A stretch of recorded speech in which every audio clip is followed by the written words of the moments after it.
Berbondong-bondong negara Eropa akhirnya pilih balik arah dukung Palestina. Kini giliran Belgia angkat kaki dari kerjasama dengan Zionis. Any decision from a judicial body which receives its mandate from the morally bankrupt and politicized UN is completely illegitimate. The Palestinians have rejected every peace initiative while supporting and inciting terror. Instead of pushing the Palestinians to change, the UN is doing the opposite, helping them to harm the only vibrant democracy in the Middle East, which risks. Et ici, à Liège, en aval du fleuve, eh bien, nous recevons toutes les eaux qui dévalent. Il y a un barrage en aval, mais le barrage qui est lui-même en travaux.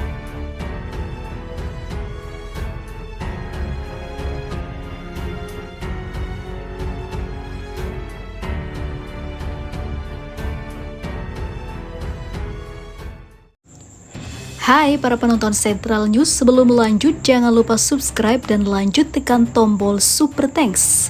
Tombol Super Thanks ada di atas tombol subscribe. Jika Anda ingin mensupport channel kami menyajikan berita yang paling Anda tunggu-tunggu. Terima kasih.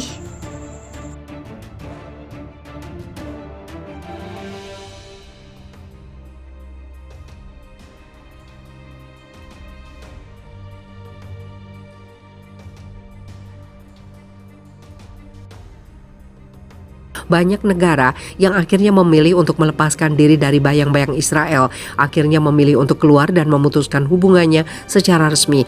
Bukan negara Arab yang kini menghindari rezim Zionis, namun Eropa makin banyak beralih mendukung kemerdekaan dan perjuangan Palestina karena kekerasan yang dilakukan tentara Israel sangat di luar batas. Yang terbaru, negara Belgia akhirnya memilih untuk resmi memutuskan hubungannya dengan Israel. Kota Yerviers di Belgia telah menjadi kota terbaru di Eropa yang memutuskan hubungan dengan rezim apartheid Israel untuk memperkuat dukungannya kepada rakyat Palestina. Dalam pertemuannya, Dewan Kota Verviers membahas mosi yang diajukan oleh anggota Partai Sosialis, Partai Buruh, dan Konfederasi Ekologi yang mengatakan bahwa kota Verviers ingin memperkuat dukungannya terhadap rakyat Palestina dengan memutuskan hubungan dengan rezim apartheid Israel. Rancangan proposal yang diajukan mengatakan bahwa Dewan Kota Verviers berjanji untuk tidak membuka hubungan dengan negara Israel dan institusinya selama sistem apartheid tetap ada dan pelanggar hukum internasional oleh otoritas Israel masih dilakukan. Verviers mengikuti kota Liege di Belgia yang Dewan Kotanya bulan lalu memutuskan untuk mengakhiri hubungan dengan Israel dengan alasan yang sama, yaitu Israel menerapkan rezim apartheid, penjajahan dan pendudukan militer terhadap Palestina. Juga pada bulan April, Oslo, ibu kota Norwegia, memutuskan untuk mengecualikan perusahaan yang secara langsung atau tidak langsung berkontribusi pada perusahaan pemukiman ilegal Israel. Pada bulan Februari, Barcelona di Catalunya, negara bagian Spanyol, memutuskan untuk menangguhkan hubungan institusional dengan rezim apartheid Israel. Di tempat lain, kota Belém di Brasil baru-baru ini mendeklarasikan bahwa kota tersebut sebagai zona bebas apartheid, memutuskan hubungan dengan Israel. Komite Nasional Palestina untuk Divestasi, Sanksi, dan Boikot, koalisi terbesar dalam masyarakat Palestina, memberi hormat atas keputusan Verviers dan memuji apa yang dikabarkannya sebagai pekerjaan tidak kenal lelah dari masyarakat sipil Belgia yang telah memungkinkan hal ini. Komite menyerukan pernyataan di kota di seluruh dunia untuk mengikuti contoh inspirasi dari Verviers. Liege, Oslo, Barcelona, dan Belém memutuskan hubungan dengan apartheid Israel untuk mendukung perjuangan Palestina membongkar apartheid, kata komite tersebut seperti dikutip kantor berita Wafa.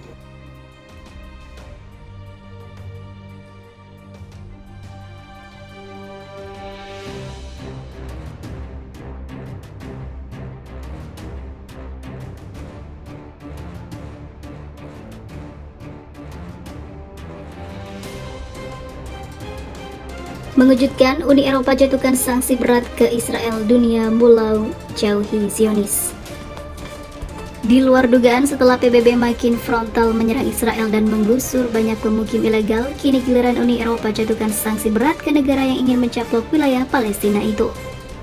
Dikarenakan kebrutalan tentara dan polisi Israel membuat Eropa semakin sadar dan membuka mata jika apa yang dilakukan Zionis berhak mendapatkan sanksi berat agar semakin menekan dan menurunkan aksi kejam yang dilakukan Israel terhadap warga Palestina, khususnya bagi sipil. Sementara itu, sebelumnya anggota parlemen Belgia Simon Motquin menyerukan untuk menjatuhkan sanksi segera kepada pemerintah sayap kanan Israel karena melakukan kejahatan perang terhadap rakyat Palestina. Seperti dikutip dari Wafa, pada minggu kemarin dalam pidatonya di hadapan parlemen negaranya, Motkin mengkritik posisi Belgia dan Uni Eropa yang terhadap hal ini terjadi di wilayah pendudukan Palestina. Ia mengatakan kebijakan lunak terhadap Israel sama saja dengan lisensi untuk membunuh. Motkin menyebutkan serangan baru-baru ini yang dilakukan oleh tentara dan pemukim Israel di Jenin, Huwara, dan Nablus adalah yang paling berdarah bagi rakyat Palestina selama bertahun-tahun. Semua ini terjadi di bawah pemerintah sayap kanan paling ekstrim dalam sejarahnya. Israel, di mana para pemukim telah menjadi menteri, memperoleh kekuasaan terkait tanah Palestina dan menegaskan tanpa ragu bahwa mereka menginginkan kematian bagi orang Arab selanjutnya. Motkin menambahkan status quo tidak dapat lagi diterima, mengizinkan pembentukan pemerintahan rasis seperti itu sama saja dengan kehilangan semua kredibilitas di hadapan kaum ekstrim kanan di seluruh dunia. Yang terpenting, kegagalan untuk bertindak melawan kejahatan perang ini adalah lisensi untuk membunuh bagi pemerintah Israel, tentaranya, dan juga para pemukimnya. Perjanjian koalisi pemerintah Israel sangat jelas karena mengatur penerapan serangkaian tindakan termasuk aneksasi sebagian tepi barat ke Israel, katanya. Apa yang kita harapkan jika terjadi perampasan tanah Palestina yang diduduki dan pemindahan paksa penduduk seperti di Masyaferiata dan juga pembunuhan jurnalis seperti Shirin Abu Akleh? Tanya Motkin. Ia menyimpulkan perlu untuk mengambil serangkaian sanksi berat terhadap kekerasan pemukim Israel, termasuk segera melarang impor produksi dari pemukiman Israel dan memanggil duta besar Israel untuk ditanyai tentang kekerasan yang belum pernah terjadi sebelumnya oleh pemerintah yang dia wakili. Dia menegaskan Uni Eropa harus cepat turun tangan sebelum hal ini semakin besar dan menjadi ladang kekejaman bagi Israel yang terus berlanjut.